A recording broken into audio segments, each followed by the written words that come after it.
बात करेंगे कश्मीर की, तो कश्मीर में आतंकियों के खिलाफ सेना का एक्शन लगातार जारी है। दक्षिण कश्मीर में अनंतनाग के ऋषिपोरा में शुक्रवार शाम को मुठभेड़ के दौरान सुरक्षा बलों ने एक आतंकवादी को मार गिराया। वहीं आतंकियों की फायरिंग में सेना के 3 जवान और 1 नागरिक घायल हुए हैं। जम्मू कश्मीर पुलिस ने बताया है कि सभी घायलों को इलाज के लिए श्रीनगर के एक बेस अस्पताल में ले जाया गया, जहां सभी की हालत फिलहाल स्थिर बताई जा रही है। सर्च ऑपरेशन के दौरान ही आतंकियों ने सुरक्षा बलों पर फायरिंग शुरू कर दी थी। जवाबी फायरिंग में एक आतंकी मारा गया। बताया जा रहा है कि इलाके में अब भी कुछ आतंकी छिपे हुए हैं।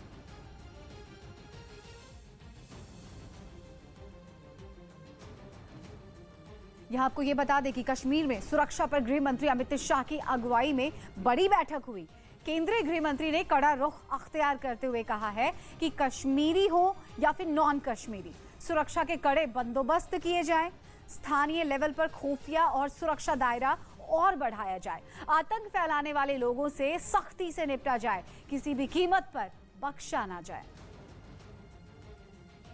हम लोग आज चाक चौबंदे हैं, सीमाएं मजबूत हैं। इक्का दुक्का जो छुटपुट आ रहे हैं उनको मोखी खानी पड़ रही है, आप जानते ही हैं। लोग जो हैं चिड़े हुए हैं। कुछ हमारे मत भिन्नता रखने वाले अगल बगल के पड़ोसी, नाम लेना उचित नहीं है, आप सब जानते हैं वो क्या करवाते हैं, लेकिन उसका माकूल जवाब दे रहे हैं। वहाँ पर हमारे जो एडमिनिस्ट्रेटर हैं और हमारी सेना है, हमारी पुलिस है, चाक चौबंद है, इसलिए कोई कहीं से कहीं कोई डर और भय नहीं है। तो कश्मीर में टारगेट किलिंग रुकने का नाम नहीं ले रही है। घाटी में आतंकी अब कश्मीरी पंडितों के साथ साथ दूसरे लोगों को भी ढूंढ कर अपना निशाना बना रहे हैं। पिछले कुछ दिनों में कई घटनाएं सामने आई हैं। हम आपको उन घटनाओं के बारे में बताते हैं। सबसे पहले बात करेंगे 7 मई की। 7 मई को आतंकी हमले में कांस्टेबल गुलाम हसन की हत्या हो गई। 12 मई की तारीख की हम बात करें तो इस दिन आतंकियों ने तहसीलदार राहुल भट्ट की दफ्तर में घुसकर हत्या कर दी।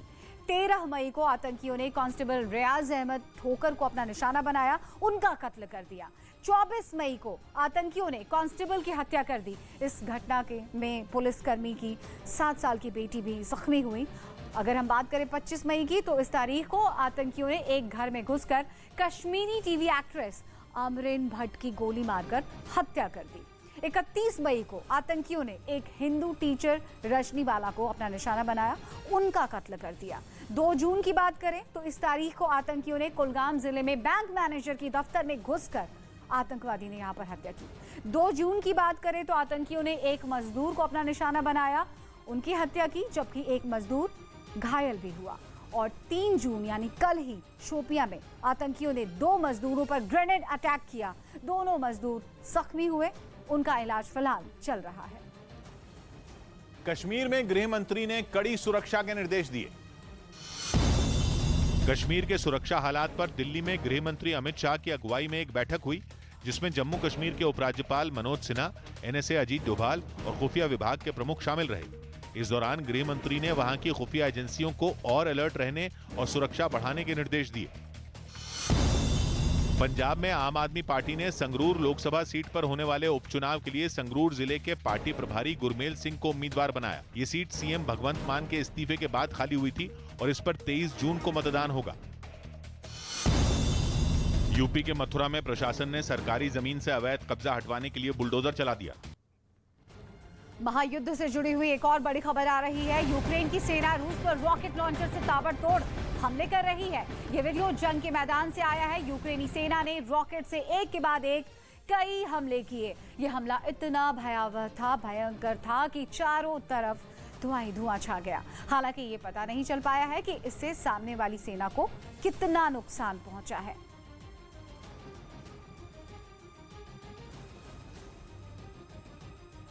इस बीच पश्चिमी देशों को अपनी ताकत दिखाने के लिए प्रशांत महासागर में रूस ने युद्ध का अभ्यास किया। यह अभ्यास ऐसे वक्त में किया गया जब कुछ रोज पहले ही अमेरिका ने भूमध्य सागर में अपने सबसे घातक जंगी जहाज को उतार दिया था।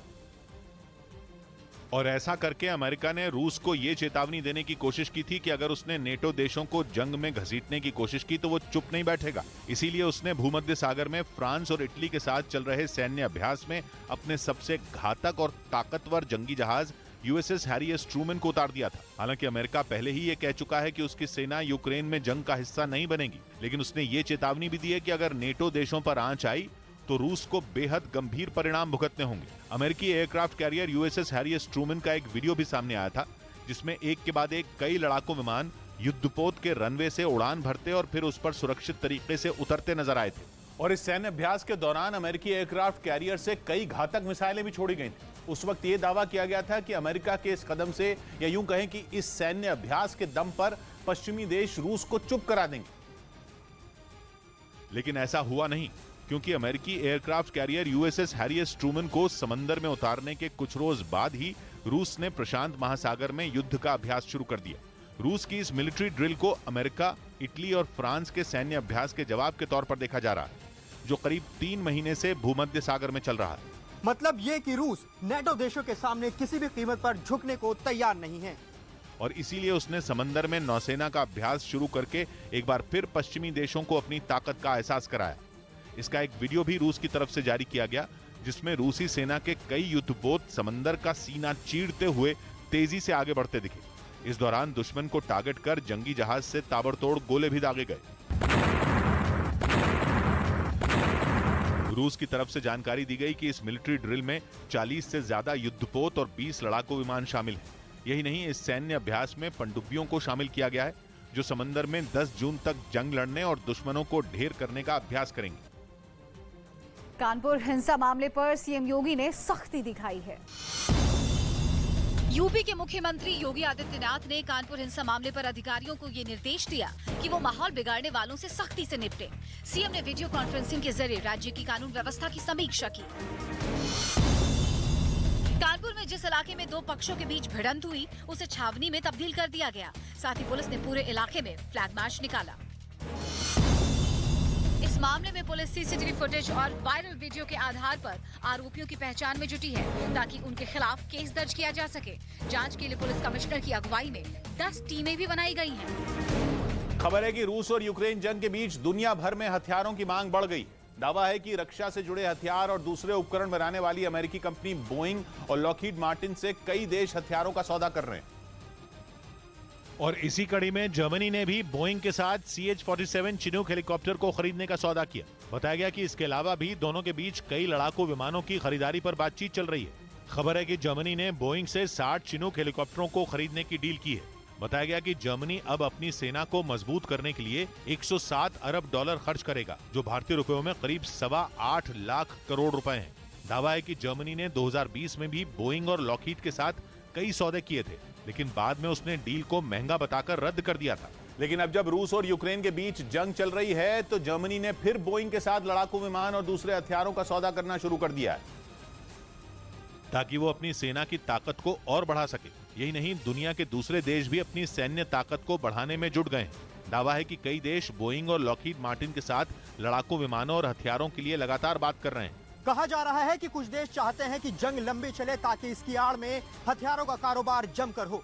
बताया गया कि लॉकहीड मार्टिन जल्द कुछ देशों के साथ मिसाइल और एयर डिफेंस सिस्टम से जुड़ी कई डील कर सकता है। खबर है कि दुनिया के कई देश उससे PAC-3 anti ballistic missile system की खरीद को लेकर बातचीत कर रहे हैं। दावा किया गया कि बीती 30 मई को दक्षिण कोरिया ने इसी से जुड़ी एक डील को मंजूरी भी दे दी। खबर है कि इस मिसाइल सिस्टम को खरीदने की होड़ इसलिए भी लगी हुई है, क्योंकि ये क्रूज और बैलिस्टिक मिसाइलों को हवा में ढेर करने की ताकत रखता है।